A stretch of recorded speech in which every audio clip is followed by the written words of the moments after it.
ফেরেশতারা বলবে নাফরমান এখন সেজদা দে। এতগুলো সেজদা বাকি ছিল। খোদার কসম আল্লাহ বলেন ফালা ইস্তাতিউন, কোন নাফরমান হাজার কোটি চেষ্টা করেও হাসরের ময়দানে আর একটা সেজদা দিতে পারবে। আজকে তো কোনই ভাঙে, কোমর বাঁকা হয়, কোন হাঁটু ভাঙে, কেন?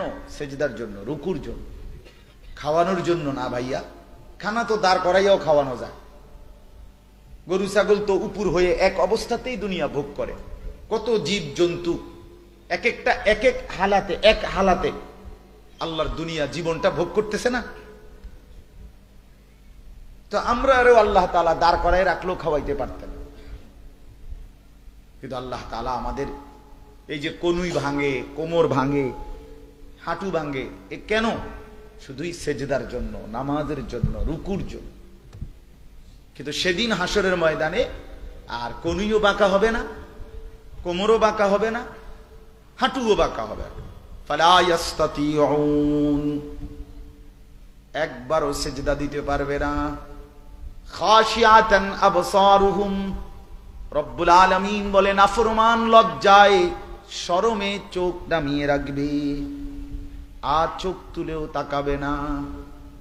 তারহাকুহুম যিল্লাহ, ভীষণ লাঞ্ছনা অপমান তারে ঘিরে ফেলবে।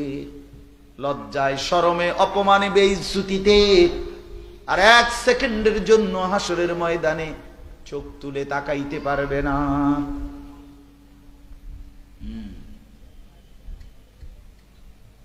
ওয়ালাউ তারা ইযিয যালিমুনা ফি গামারাতিল মাউত, আল্লাহ নবীকে বলেন বন্ধু, নাফরমান যখন ভীষণ মৃত্যু যন্ত্রণায় ছটফট করে, আমি আপনাকে যদি দেখাইতে পারতাম।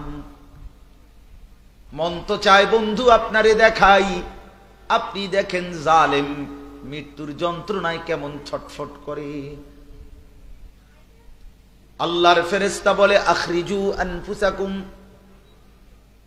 অপবিত্র রূহ বের হয়ে আয়। আল ইয়াউমা তুজজাউনা আযাবাল হুন, নাফরমান পাপীকে জাহান্নামের, নাফরমান পাপীকে ফেরেশতারা মৃত্যুর মুখেই বলবে আজ তোকে তোর জিন্দেগীর নাফরমানের বিনিময়ে চূড়ান্ত শাস্তি ভোগ করানো হবে। আয় বাইর, আয় বাইর, বেঈমান আয়, এখন বুঝবি। আল ইয়াউমা তুজজাউনা আযাবাল হুন, আজ তোকে কবর থেকে শুরু করে অনন্তকালের জন্য তোরে শাস্তি ভোগ করানো হবে, তুই আয়। চালাক ভাইব না, চালাক ভাইব না, নিজেরে চালাক মনে করো না। হ্যাঁ, কেউ তোমারে কিছু বলে না, তুমি মনে করছো তুমি সালা, তুমি মাতব্বর, তুমি মাস্তান, তুমি মাস্তান। হ্যাঁ, তুমি ক্যাডারি করো, অহংকার করো। হ্যাঁ, কার সাথে মাস্তানি করো? এটা কি সরকারি দল, বিরোধী দল? হ্যাঁ, কার সাথে গাদ্দারি করো? যিনি নামাজ পড়তে বলেছেন তিনি মামুলি কেউ? কথা বলেন না, জানতেন কেউ? তো কার কথায় গাদ্দারি করবে? কার কথা প্রত্যাখ্যান করলে? একবার দুইবার না, বারবার।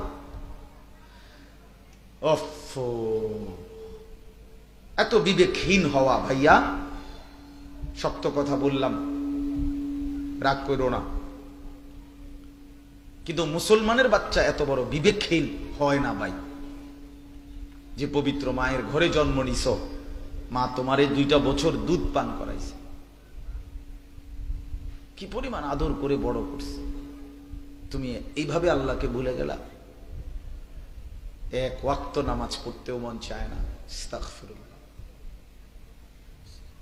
চলেন ভাই, তো বলতেছিলাম এই সূরাটার মধ্যে আল্লাহ তাআলা জান্নাতের বর্ণনা দিয়েছেন, খুব অসাধারণ, অনেক সুন্দর।